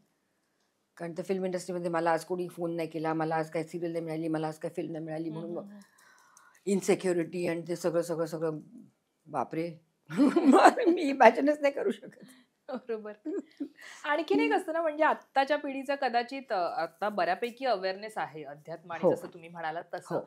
पण एक गोष्ट आहे की अध्यात्मात माणूस गेला की संन्यास घ्यावाच किंवा भौतिक आयुष्य संपतं, संसार करायचा नसतो, संसारात मन रमत नाही, मग फक्त देव देव करायचं, हे अशा बऱ्याच समजुती आजही आहेत. मग IIT वाला बाबा जो सोशल मीडियावर सध्या तुमच्याही पाहण्यात आलं असेल, जे व्हायरल झालंय कुंभमेळ्यापासून, तर ते अतिशय झालेलं आहे. तर याविषयी तुमचं काय म्हणणं आहे? एकंदरीत तुम्ही कशा पाहता या सगळ्या गोष्टी? बाकीची लोक काय करतात ते मला माहिती नाही, आणि त्याच्यावर मी कमेंट नाही करणार. तो त्यांचा प्रश्न आहे, त्यांचं आयुष्य. पण ही चुकीची समज आहे की तुम्ही अध्यात्मात गेलात की तुम्ही संन्यासी बनाल, तुम्ही हे सोडाल, तुम्ही ते सोडाल, तुम्ही सफेद वस्त्र घालाल, भगवे वस्त्र घालाल, हात माळा त्या दुर्दाशाच्या. ही चुकीची, हा देखावा आहे, हा फालतूपणा आहे. जर तुम्ही खरोखर आतून आध्यात्मिक असाल ना, तर तुमच्या चेहऱ्यावर दिसतं. तुम्हाला ते प्रूव्ह करावं लागत नाही. If it is there, it will be seen. हा देखावा करण्याची काहीही गरज नसते. आणि स्पिरिच्युअलिटी कधीच हे सांगत नाही की तुम्ही हे सोडा, ते खाऊ नका, तसं तयार होऊ नका, हे करू नका. दिस इज रबिश माझ्या मते. कारण मी एक तर फिल्ममध्ये ऍक्टिंग करणारी, मला सजून सगळं कायमच तसंच राहायला सजून. मी फॉरगेट फिल्म ऍक्टिंगमध्ये, पण मी अदरवाईज देखील व्यवस्थित राहते. असं मी कुठे बघितलं का मला संन्यास सफेद किंवा भगवे वस्त्र घालून असं करून फोटो वगैरे? काय काय चुकीचं. आयुष्य छान आहे, मला देवाने दिलं, मला सगळ्या सुखसोयी हव्या आहेत, मी सगळ्या एन्जॉय करते सगळीकडनं लाईफ, पार्टीजनं जा, हे जा ते जा, सगळं एन्जॉय करते. मी आतलं माझं आयुष्य कोणाला माहिती नाहीये, इनर वर्ल्ड काय आहे ते कोणाला माहिती नाही. ज्यांना जाणवतं त्यांना जाणवतं, नाही त्यांना ठीक आहे, नो प्रॉब्लेम, मला काय प्रूव्ह करायला जायचं. बरोबर. तुम्ही ऑटो रायटिंग करतात, मग अशी म्हणालात तुम्ही, आणि मी म्हटलं की मला त्याच्याविषयी जाणून घ्यायचंय की नेमकं ऑटो रायटिंग म्हणजे नक्की काय असं. आज बऱ्याच जणांना कदाचित आता आम्ही कामाच्या निमित्ताने त्याचा अभ्यास करतो म्हणून माहितीये, पण काही लोकांना ऐकून माहितीये, पण काय नेमकं ते माहित नाही. Auto writing basically is a healing process. म्हणजे जी लोक तुम्ही शरीर सोडून गेलेत, जे आत्मे, जे सोल्स मी म्हणेन, त्यांच्याशी संपर्क साधणं. आता माझ्या समोर जो माणूस बसला की त्याचा कुणीतरी बायको, आई, वडील, मुलगा काय गेलं असेल, तर तो माझ्याकडे येणार that he wants to talk to someone who is passed away. तर मी एक मीडियम आहे आणि मला हा आशीर्वाद प्रभूजींनी दिला होता. त्यांनी मला इथे टच केलं होतं आणि त्यांनी सांगितलं होतं तू कर ऑटो रायटिंग. तर तेव्हापासून मी आज कित्येक वर्ष करते. तर आता ते जग आपल्याला माहिती नाहीये, तर त्या जगाशी तो संपर्क साधणं आणि त्या सोल बरोबर बोलणं. आता असे इतके गोष्टी, तर मला हा समोरचा माणूस माहिती नाही, मला त्यांचा सोल कोण माहिती नाही, त्याच्याविषयी मला काहीच माहिती नाही, पण तो सोल मला कम्युनिकेट करतो माझ्या बरोबर आणि सांगतो असं असं आहे, असं. ते सगळे व्हॅलिडेशन्स पण देतात. मी कधी कधी मला परफ्यूमचाच वास येतो, मी सांगते त्यांना परफ्यूम आवडायचा का, हो भयंकर आवडायचा वगैरे. असे अनेक अनुभव आलेत, अनेक ऑटो रायटिंगमध्ये. तर ते ज्याला म्हणून मी एक क्लोजर असतं. कारण कधी कधी सुइसाइडल डेथ्स असतात, ॲक्सिडेंटल डेथ्स असतात, किंवा कधी कधी आपण आपल्या त्या माणसाशी इतके अटॅच असतो की तो गेल्यावर देखील त्याला लेट गो करत नाही आपण. तर अशा वेळेस हे क्लोजर होतं. आणि मेनली माझा जो मी का करते, सोल्सना मुक्ती मिळण्यासाठी, सोल्सना गती मिळण्यासाठी. मुक्ती हा चुकीचा शब्द आहे. सोल्सना गती मिळायला हवी ना, आत्म्याला गती मिळायला हवी, तो पुढे जायला तर हवा. ह्या पृथ्वीशी त्याचं कनेक्शन तुटायला तर हवं. पुढचा मार्ग नको का त्याला घ्यायला. आपली अनेक लाखावरी जन्म झालेत, बरोबर, आपण त्याच पूर्वीच्या कुठच्या तरी जन्मामध्ये अडकून राहिलो तर कसं आपण इथे वागणार.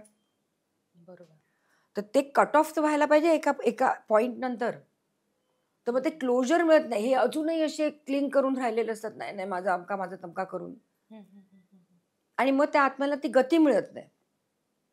तर ती गती मिळण्यासाठी ऑटो रायटिंग केलं जातं.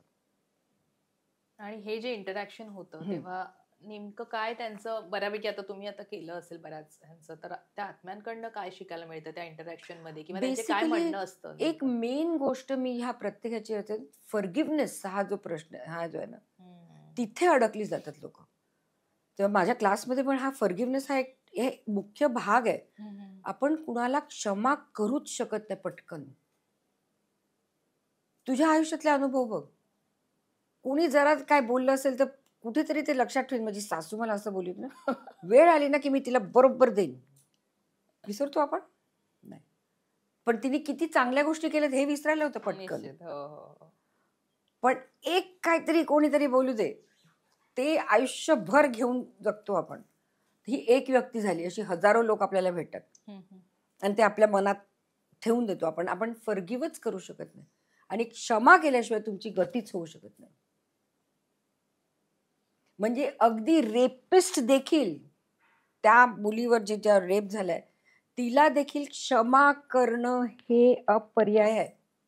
देर is no other way. She has to forgive.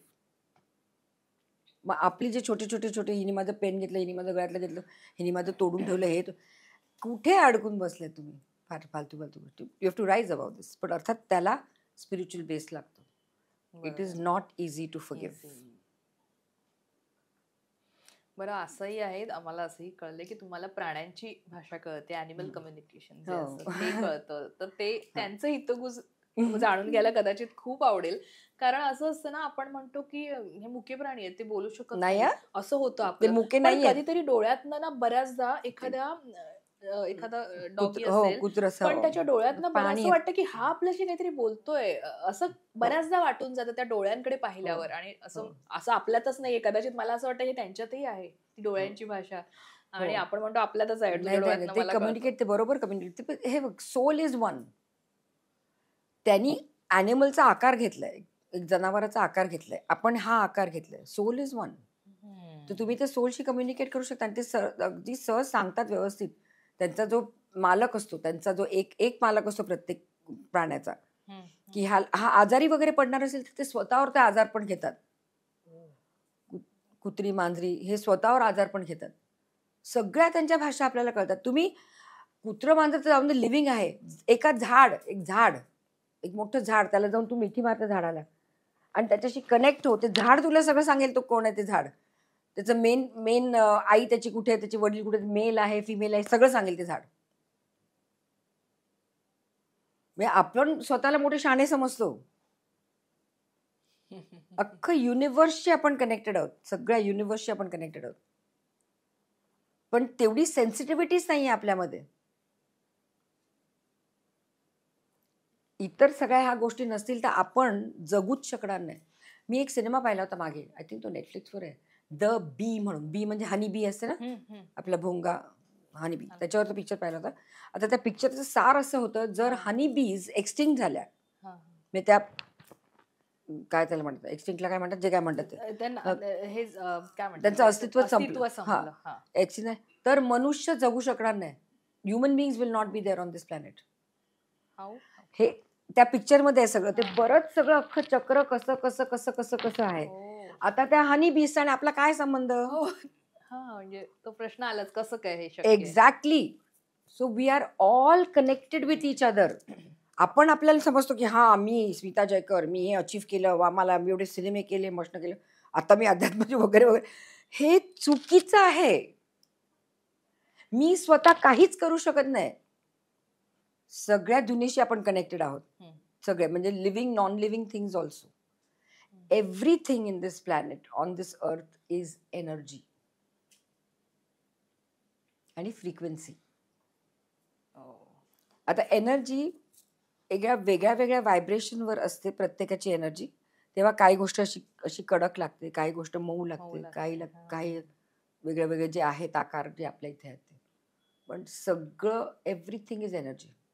तू एखादा दगड घेतलास आणि दगडाशी कनेक्ट केलंस ना, तर दगडामधली डिव्हिनिटी तुला जाणवेल. अशी इथे ह्या पृथ्वीवर कुठचीच गोष्ट नाहीये ज्याच्याशी आपण कनेक्टेड नाही आहोत. हे जेव्हा आपल्याला कळतं तेव्हा विनम्रता आपोआप येते. तेव्हा मी केलं, मी मी मी हा जो प्रकार आहे ना, हा विरघळूनच पडतो. तुम्ही काहीही करू शकत नाही एकटे. बच्चन साहेब देखील, अमिताभ बच्चन झालेत, एवढं मोठं नाव झालंय, ते त्यांच्या किती त्यांना चांगले सिनेमे मिळणं हा योग आहे. त्यांनी परफॉर्मन्सेस एवढे देणं हा योग आहे. ते मध्ये एवढे आजारी होते की काही वर्षापूर्वी लोकांच्या प्रार्थना त्याच्यामुळे ते आज आहेत. केवढ्या तरी गोष्टी आहेत. अख्खी पुरी कायनात आपल्या बरोबर असते. आता एक महत्वाचा असा प्रश्न की आपल्याकडे ना धर्म या गोष्टीचा राजकीय हेतूसाठी वापर केला जातो. पण माझा धर्म चांगला, तुझा धर्म कसा वाईट, ते आपण दाखवण्याकडे असतो. पण धर्म या गोष्टीकडे किंवा या त्याच्यात वजन आहे त्या नावातही, त्याकडे तुम्ही कसं पाहता? माझ्या मते मी धर्म पाळतच नाही. आता मला विचारलं कोणी तर मला सांगावंच लागणार की माझा हिंदू धर्म आहे. पण माझ्या आतमध्ये फक्त माणूस धर्मच आहे. स्पिरिच्युअलिटी आणि धर्म हा जो फरक आहे तो हाच आहे इथे.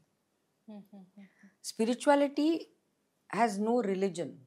स्पिरिच्युअलिटी ह्या पृथ्वीवर जी माणसं आहेत, जो ह्युमन बिंग आहे, त्या सगळ्यांनाही ॲप्लिकेबल झाली पाहिजे, तर ती स्पिरिच्युअलिटी. धर्म म्हटला की कुणीतरी तो आपल्यावर गाजवतो. धर्म इज फिअर बेस्ड, आपल्यात भीती घालतो. आणि माणसाने केलेला धर्म, माणसाने केलेला आहे. बरोबर.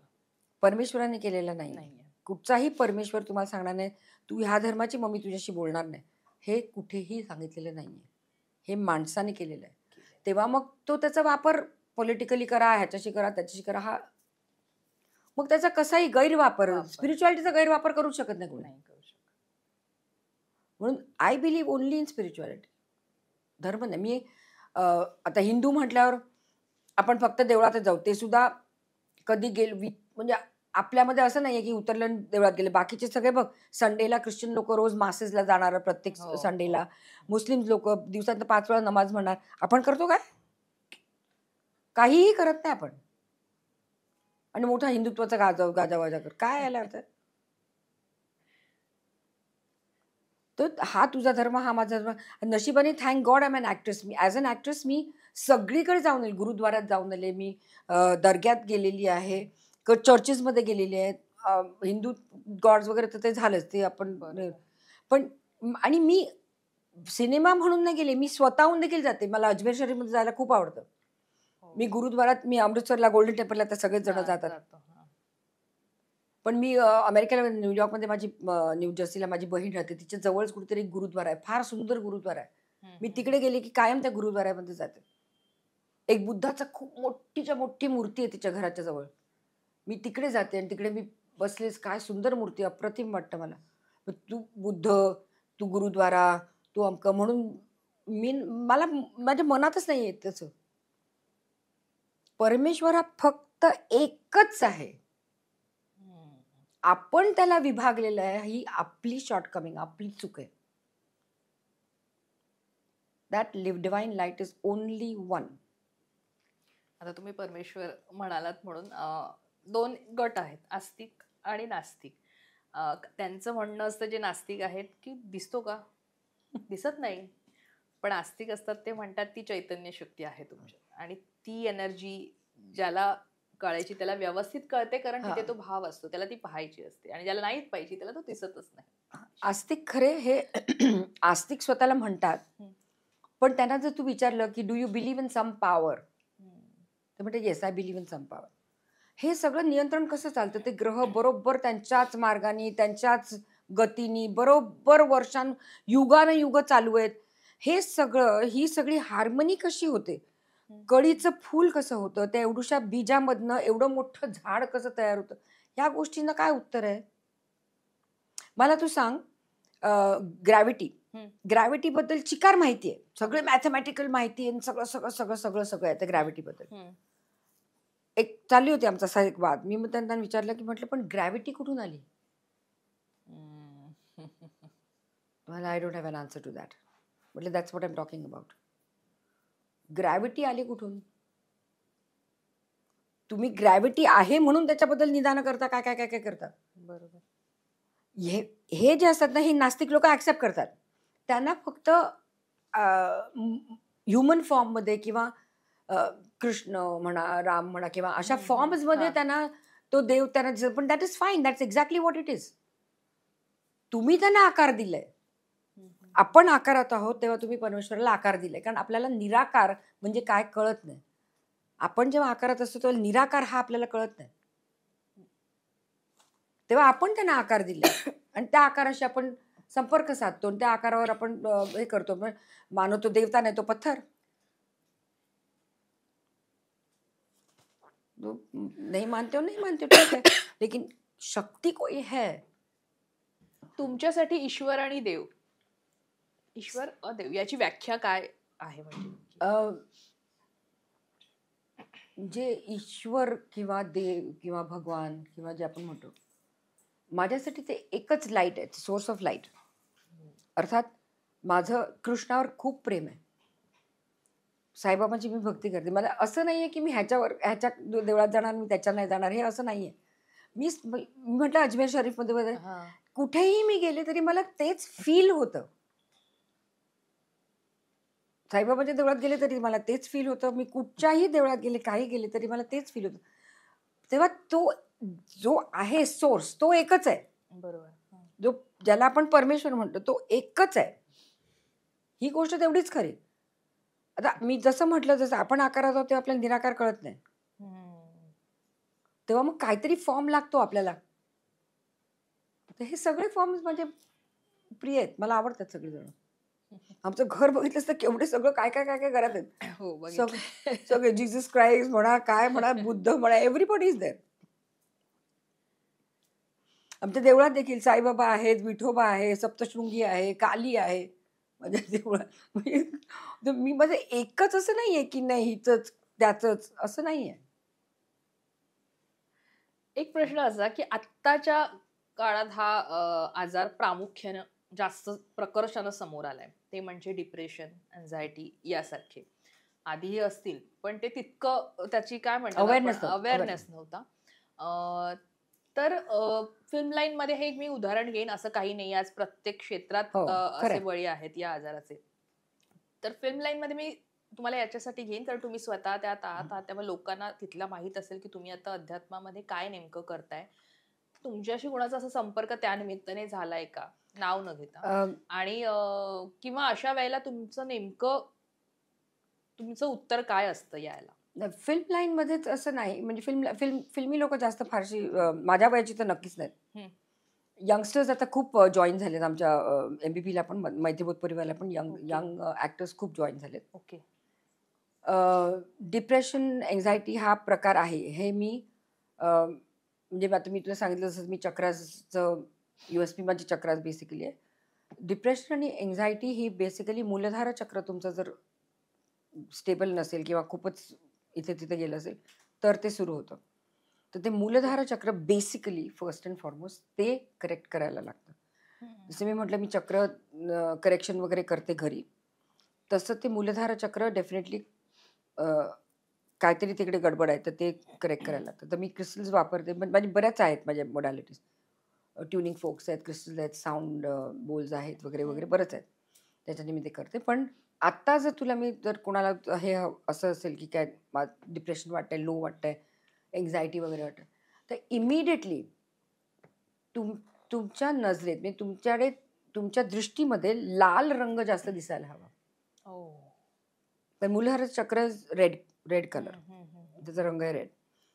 तर आता तुम्ही लाल, मग तुम्ही काय रोज लाल कपडे घालून तुम्ही जाऊ शकत नाही, पण जास्त लाल, हातात बांगड्या, फोनचं कवर लाल घ्या, बॅग लाल घ्या. पुरुषांना चप्पल, घरचे चप्पल जे असतील ते लाल पट्टीचे घ्या. मॅट्स, बाथ मॅट्स असतात त्या लाल ठेवा. घरी तुम्ही अंगावर पांघरून घेता किंवा चादर घालता ती जास्त प्रामुख्याने रेड प्रिंटेड असेल ती बघा. जास्तीत जास्त लाल हा तुमच्या ह्याच्यामध्ये व्हायला पाहिजे की तो सूद होतं. हे म्हणजे इमिडिएटली हे करण्याचं आहे. त्याच्यानंतर तुम्हाला इलाजा करायलाच लागेल, पण तसं ती परिस्थिती असेल तर लाल रंगाची जेवण म्हणजे बीटरूट म्हणा, कलिंगड म्हणा, लाल माठ म्हणा, हे तुमच्या जेवणामध्ये इन्क्लूड व्हा. बीटरूटचा ज्यूस तर तुम्ही रोजच पिऊ शकता. पण लाल रंग हा हवाच हवा. आणि त्यातून तुम्ही जर चक्रध्यान रोज सुरू केलं, आता चक्रध्यान लोक नेटवर फॉलो करून पण करतात. माझ्याकडे स्टुडंट्स आहेत ते सुरुवातीला चक्रध्यान फॉलो करून करतात, पण त्यामुळे ma'am we don't feel interested, आम्हाला कंटाळा येतो ते करायला, कारण त्यांना एक्झॅक्टली ती चक्र काय करतात हे माहिती नाही. तर प्रत्येक गोष्टीसाठी एक टीचर लागतो, जसं आपण सुरुवातीला म्हटलं, बरोबर. कोणतरी गाईड लागतो ॲटलिस्ट की हे तुम्ही कसं करायचं, काय करायचं. तर माझ्या क्लासमध्ये मुख्य तेच आहे. आणि बेसिकली ते ट्रान्सफॉर्मेशन, परिवर्तन त्याच्यानंतर तुमच्यामध्ये कसं घडतं ह्याची मी गॅरंटी देते. तर माझे बेसिकली क्लासेस ह्याच्यासाठीच आहेत. आता ऑटो रायटिंग पण मी पूर्वी शिकवायची नाही, म्हटलं मॅम मला हे मी कोणाच्या हातात देणार नाही हे टूल, कारण हे खूप डेंजरस आहे. पण आता मी ऑटो रायटिंग शिकवायला लागली आहे, पण त्याचे बरेच क्लासेस असतात. ऑटो रायटिंग शिकवायला लागले एकच कारण होतं की माझ्यानंतर हे झालं पाहिजे म्हणून मी शिकवते, म्हणजे ते तसे ती लोक तयार होतात. बरोबर. कारण माझ्या बरोबर मी एक घेऊन गेली तर मग परत पण त्याला मेहनत आहे. त्याला क्लासेस पण तुमचे जास्त आहेत. मला तुमची एनर्जी पण चेक करायला लागते प्रत्येक वेळेस की तुम्ही त्या पथावर आहात, की तुम्ही त्या सोर्सला टॅप करू शकाल का, कारण ते अननोन आहे ना वर्ल्ड, तुम्हाला कसं कळणार. त्याच्यासाठी चक्रध्यान म्हणजे तुमची एनर्जी लेवल, स्पिरिच्युअल लेवल्स तुमचे तेवढे हाय होतात ओनली विथ चक्रध्यान. आणि हा सगळे तुमचे चक्रध्यान केल्याने तुमचे फिजिकल, मेंटल, रिलेशनशिप, फायनान्शियल सगळे इश्यूज गेट सॉल्व्ड. म्हणजे 80 to 85% प्रॉब्लेम्स तुमच्या आयुष्यातले कमी होतील इफ यू डू चक्रध्यान डेली. आता एक शेवटचा प्रश्न या मुलाखतीचा, पण आमच्या सगळ्यांसाठी तो खास आहे याच्यासाठी. सर्वसामान्यांसाठी आनंदाची व्याख्या म्हणजे काय? तर मोठं घर, पैसा, प्रसिद्धी हे सगळं आलं. तुमच्यासाठी आनंदाची व्याख्या नेमकी काय आहे आणि हे- तुम्हाला तो आनंद कशात हे मिळतो? सगळं पण माझ्या आनंदाच्या ह्याच्यामध्ये येतं बाय द वे. पण डिफरन्स एवढाच आहे की मी जर ह्या गोष्टी नसतील माझ्याकडे तर मी दुःखी होणार नाही. त्यात आनंद शोधायला नाही जाणार की माझ्याकडे नाहीये, हे नाही म्हणून रडत बसायचं, माझ्याकडे मोठं घर नाही, माझ्याकडे 4 गाड्या नाही आहेत, माझ्याकडे हे नाही आहेत, मग माझं आयुष्यच बरबाद, असलं मी काही करणार नाही. ठीक आहे, नो प्रॉब्लेम. तो आनंद शोधणं, हा आनंद आपल्या आतमध्येच आहे. पुन्हा तुमच्याकडे मोठ्या मोठ्या गाड्या आणि तुमच्याकडे मोठी मोठी घरं आणि तुमच्याकडे लाखावरील करोडोवरील पैसे, तो माणूस आनंदी असतो का खऱ्या अर्थाने? नाही. मग ह्या सगळ्यांमध्ये तुमचा आनंद असणार का? तो आनंद आतमध्ये कुठेतरी आहे. आता तो कुठे आहे तो शोधून काढणं हा परत माझं काम आहे, स्पिरिच्युअलिटी. तर ते मगाशी जसं मी म्हटलं, दृष्टी बदला तुमची सृष्टी बदलेल. बरोबर. तर ती दृष्टी कशी बदलायची हे माझं काम आहे. बरोबर. प्रत्येक गोष्टीकडे पाहण्याचा दृष्टिकोन काय आहे हा खूप महत्वाचा आहे. Life is all about perceptions.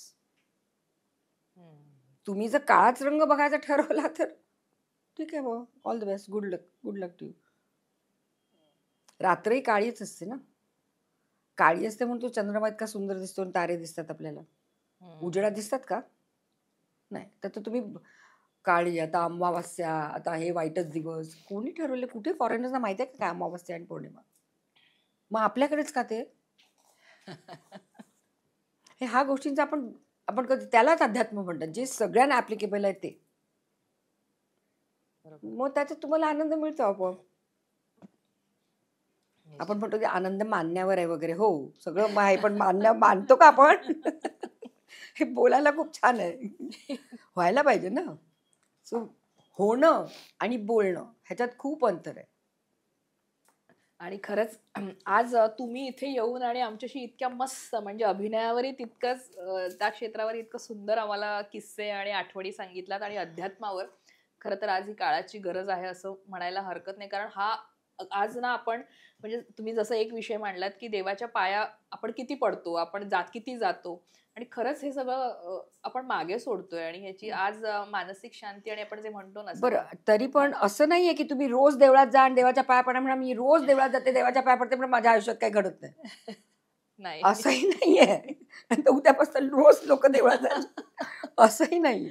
नाही, निश्चित त्याचा एक मार्ग, आपल्याला योग्य मार्ग, कदाचित हे काम तुम्ही छान पद्धतीनं करताय, आज अनेक जण करतायत, आणि तुम्ही ज्या पद्धतीनं काही गोष्टी सांगितल्यात तर खूप छान माहिती मिळाली आणि खूप छान आनंदाच्या नोटवर ही मुलाखत मी संपवते. माझी फक्त मी एक लास्ट वाक्य मी सगळ्या प्रेक्षकांना हेच म्हणेन की तुमच्या आत परिवर्तन घडायला पाहिजे.